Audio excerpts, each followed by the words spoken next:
Welcome to WAP Institution, an international brand of software engineering education. Hello students, angular, react और view तीनों popular framework है जावा script का।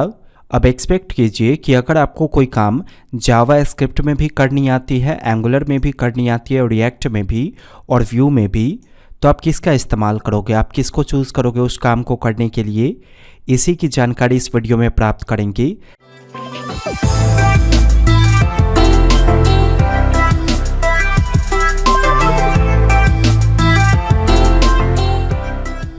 Channel अब तक आपने सब्सक्राइब नहीं किया तो सब्सक्राइब करके बेल आइकन को हिट कीजिए। वैसे अब तक आपने वैप इंस्टीट्यूशन की सॉफ्टवेयर इंजीनियरिंग क्लासेस को ज्वाइन नहीं किया है तो 15/11/2020 से पहले अगर ज्वाइन करते हैं तो आपको हैवी डिस्काउंट्स मिलेगा। बेहतर जानकारी के लिए हमारे सेल्स टीम को कॉल कीजिए, वो सारी इन्फॉर्मेशन आपको देंगे।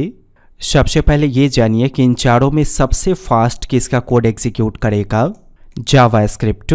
ऐसा क्यों? जो चीज़ ब्राउज़र में इनबिल्ट होगा उसका कोड बहुत फास्ट एग्जीक्यूट करेगा। लेकिन अगर मैं इन तीनों की बात करूँ तो इन तीनों का कोड पहले से इनबिल्ट नहीं होता है ब्राउज़र में। पहले आप इनको डाउनलोड करते हो, उसके बाद ब्राउज़र के अंदर इनके कोड की टेस्टिंग कर पाते हो। तो जो कोड आप एंगुलर में करोगे, रिएक्ट में करोगे और व्यू में करोगे, उस कोड को समझने का काम ब्राउज़र एक्सटर्नल सोर्स से करेगा। लेकिन जावा स्क्रिप्ट के सोर्स कोड को समझने का काम ब्राउज़र अपने ही अंदर से करेगा, इनबिल्ट फीचर्स के माध्यम से। तो आप ही बताओ किसका एग्जीक्यूशन फास्ट होगा, जावा स्क्रिप्ट का। लेकिन ऐसा ज़रूरी नहीं है कि आपने जो कोड किया वो फास्ट ही एग्जीक्यूट करेगा जावा स्क्रिप्ट में। एग्जाम्पल के लिए देखिए, अगर इनपुट फील्ड से इमेज सेलेक्ट करके उसे ब्राउज़र में प्रीव्यू करना है तो इस 3 लाइन के कोड से भी प्रीव्यू किया जा सकता है और ये 6 लाइन के कोड से भी प्रीव्यू किया जा सकता है। तो जहाँ कोड की संख्या ज़्यादा होंगी वहाँ एग्जीक्यूशन टाइम भी ज़्यादा होगा, जहाँ कोड की संख्या कम होंगी वहाँ पे एग्जीक्यूशन टाइम कम होगा। तो जावा स्क्रिप्ट में आपका जितना ज़्यादा एक्सपीरियंस होता है उतनी अच्छी तरह से आप शॉर्ट कोड में बड़े कामों को करते हो। एक्सपीरियंस वीक होता है तो कोई भी छोटा सा काम आप बड़े बड़े कोड्स को राइट करके करते हो। इसका सिंपल सा मतलब है कि अगर आपके पास एक्सपीरियंस अच्छा है तो ही आप जावा स्क्रिप्ट के माध्यम से बड़े प्रोजेक्ट्स को हैंडल करो, क्योंकि जावा स्क्रिप्ट कंप्लीट रॉ लैंग्वेज है जिसमें प्री डिफाइंड हर काम को करने का तरीका नहीं होगा। लॉजिक बिल्ड करना होगा और शुरू से स्टेप बाय स्टेप आपको बनाना होगा।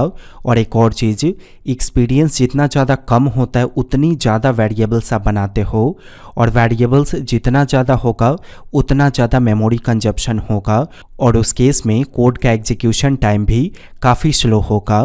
तो किसी भी बड़े प्रोजेक्ट्स को जावा स्क्रिप्ट में हैंडल करने से पहले आप अपने एक्सपीरियंस को माप लो कि क्या आपके पास मिनिमम 5 to 6 ईयर्स का जावा स्क्रिप्ट में एक्सपीरियंस है। अगर इतना है तो ईजिली आप कोड को इस वे में राइट करोगे जिससे आपके ब्राउज़र का मेमोरी कंजप्शन कम से कम होगा। अब आते हैं फ्रेमवर्क्स पे। फ्रेमवर्क इसीलिए बनाया जाता है जिनको रॉ लैंग्वेज में कम से कम एक्सपीरियंस हो, वो भी अच्छी तरह से काम कर सके। अब किसी काम को जावा स्क्रिप्ट में भी किया जा सकता है और उसके फ्रेमवर्क में भी। तो जावा स्क्रिप्ट में करना थोड़ा कठिन होगा लेकिन फ्रेमवर्क में उसी काम को करना थोड़ा आसान होगा। और कोई भी फ्रेमवर्क वैसे डेवलपर्स के माध्यम से बनाया जाता है जिनको अच्छा खासा एक्सपीरियंस होता है रॉ लैंग्वेज में। वो इस तरह से बनाते हैं जिससे कोई भी प्रोग्रामर अगर फ्रेमवर्क को चूज़ करके कोडिंग करे तो वो फ्रेमवर्क उनके कोड्स को ऑटोमेटिकली ऐसे हैंडल करेगा जिससे मेमोरी का कंजप्शन कम से कम होगा। और हाँ, जब भी आप किसी फ्रेमवर्क में कोड करते हो तो एक बेहतर फ्लो में आपका कोड आगे बढ़ता है और प्रॉपर रूल्स रेगुलेशन के पैटर्न पे भी आगे बढ़ता है आपका कोड। इसकी वजह से आपके कोडिंग करने का जो क्वालिटी होता है वो रॉ लैंग्वेज के मुकाबले काफ़ी अच्छा होता है, क्योंकि रॉ लैंग्वेज में पूरी आज़ादी आपको मिलती है, जैसे चाहे वैसे आप रफ तरीके से कोड को राइट कर देते हो। लेकिन फ्रेमवर्क में ऐसा नहीं होता है। फ्रेमवर्क में जिस तरह से प्रॉपर वे आपको प्रोवाइड किया जाएगा आप उसी वे में कोड करोगे। और ये कॉमन सा फैक्ट है, अगर उसी रूल्स रेगुलेशन और उसी वे में कोड किया गया तो अपने आप आपका कोड ऐसे मैनेज होगा जिससे ब्राउज़र को ऐसा फील होगा कि इसे किसी एक्सपीरियंस्ड होल्डर डेवलपर ने बनाया हो। तो एक रफ आइडिया आपको मिल गया होगा कि रॉ लैंग्वेज से अच्छा है कि आप किसी फ्रेमवर्क को चूज़ करो।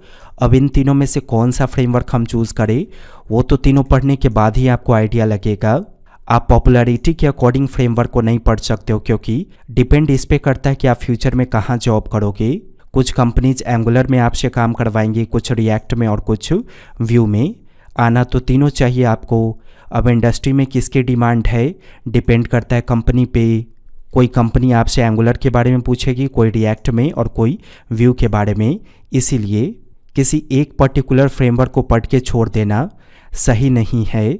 जिसने पॉपुलैरिटी गेन किया उसमें से 2-3 फ्रेमवर्क पढ़ना कंपलसरी है। आप चाहो तो व्यू को इग्नोर कर सकते हो, लेकिन एंगुलर और रिएक्ट को पढ़ना अभी के अकॉर्डिंग और आने वाले फ्यूचर में भी ये पढ़ना बहुत ज़रूरी है, ताकि आप हर तरह की कंपनी के लिए एलिजिबल हो सको। और ध्यान दीजिए, कोई भी फ्रेमवर्क तभी पढ़ना चाहिए जब आपको रॉ लैंग्वेज अच्छी तरह से आती हो। जावा स्क्रिप्ट आप जितनी अच्छी तरह से जानेंगे उतनी अच्छी तरह से उसके फ्रेमवर्क में आप काम कर पाओगे। इसीलिए पहले जावा स्क्रिप्ट स्ट्रॉन्ग करना ज़रूरी है, उसके बाद ही उसके फ्रेमवर्क पे काम करना चाहिए।